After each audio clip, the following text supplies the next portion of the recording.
आज के समय में ज़्यादातर लोगों का राजनीति में कैरियर आजमाने का मन करता है।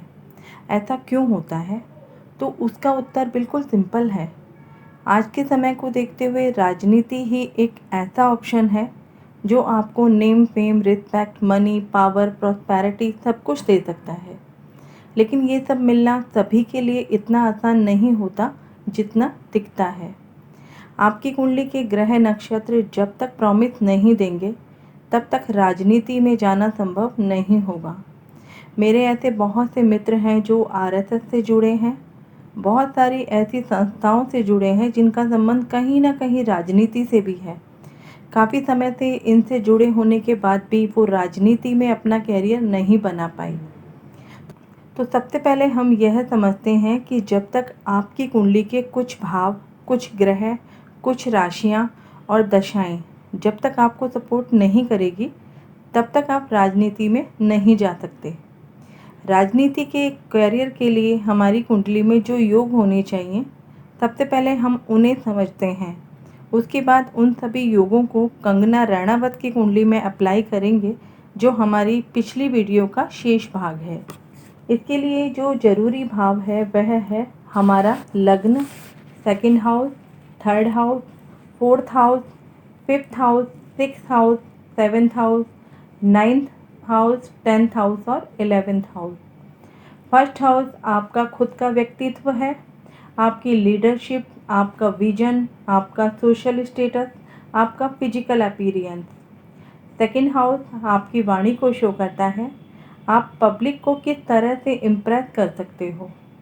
थर्ड हाउस आपकी सोच को, आपकी एबिलिटी को शो करता है, आप में कितना स्ट्रेंथ है राजनीति के लिए, आपकी किसी भी डिसीजन को लेने की कैपेबिलिटी कितनी है।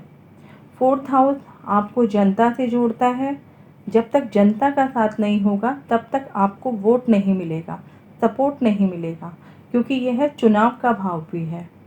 फिफ्थ हाउस आपकी विजडम, आपके कंफर्ट, आपकी सत्ता को शो करता है और मंत्रालय भी फिफ्थ हाउस से ही देखा जाता है।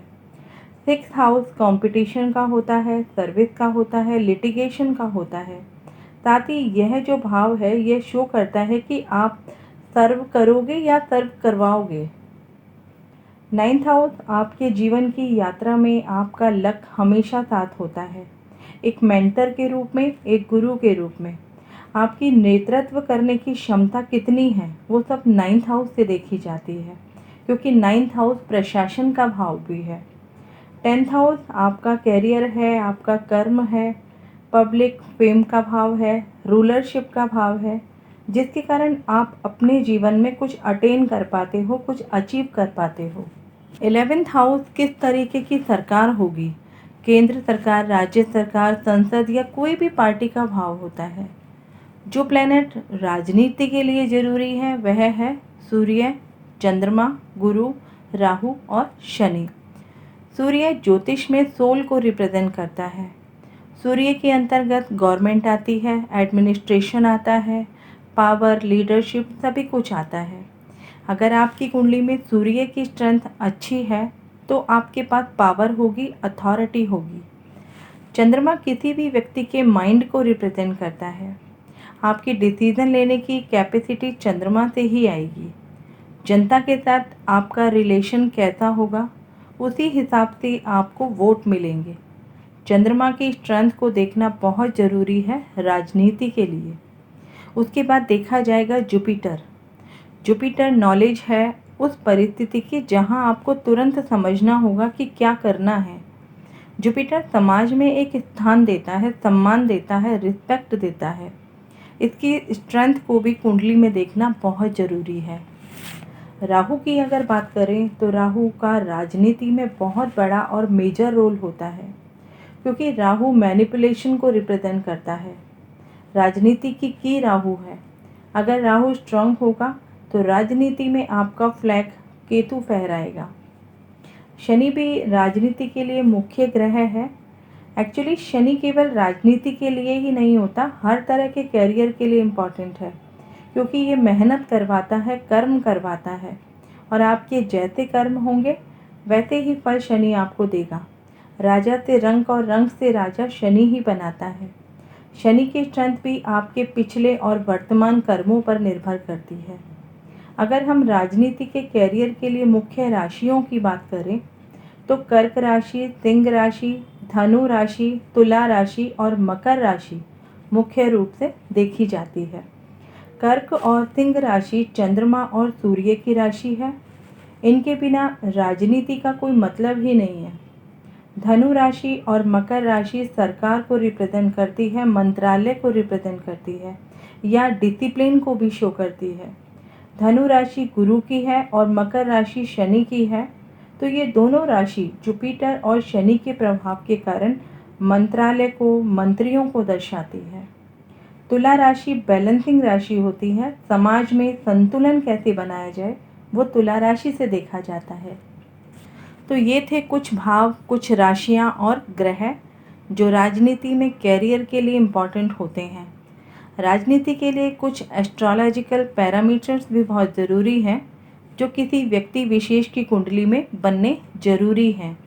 राजयोग, धन योग, गजकेसरी योग, परिवर्तन योग, महाभाग्य योग, पंच महापुरुष योग, वर्गोत्तम योग जिसमें राशि और भाव दोनों आते हैं।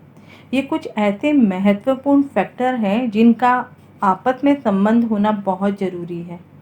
इसके अलावा इनकी कुंडली में स्ट्रेंथ भी अच्छी होनी चाहिए, पावरफुल होनी चाहिए।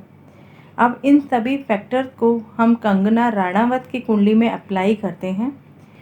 20 मार्च 1987 को मॉर्निंग में 7 बजे हिमाचल प्रदेश के मंडी में कंगना का जन्म हुआ है। जो डाटा हमें मिला है हम उसी पर इन योगों को अप्लाई करने का प्रयास करते हैं।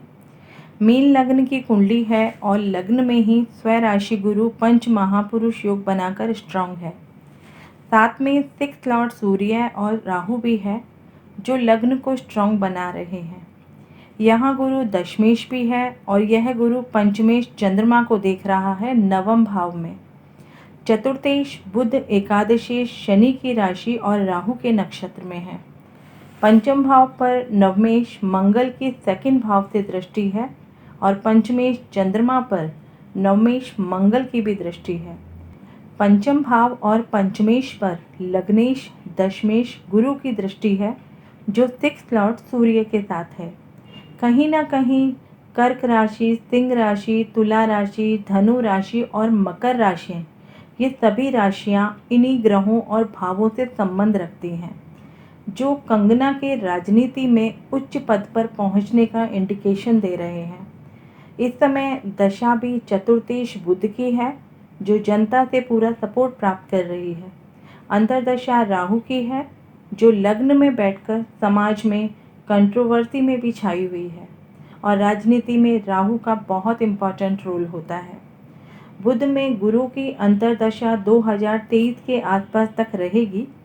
इस समय तक कंगना राजनीति में जाने के लिए तैयार हो सकती हैं और केतु की महादशा आने तक कंगना राजनीति में एक उच्च स्थान प्राप्त कर सकती हैं।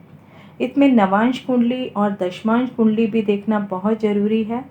साथ ही साथ चलित कुंडली को भी देखा जाए तो बहुत ही अच्छा होगा क्योंकि चलित कुंडली किसी के भी भाग्य की दिशा को बदल सकती है। अगर आप लोग चलित कुंडली के बारे में समझना चाहते हैं तो चैनल पर आपको चलित कुंडली मिल जाएगी, आप उसे सुन सकते हैं। वीडियो लंबा हो सकता है इसलिए मैंने सिर्फ लग्न कुंडली को ही फोकस किया है।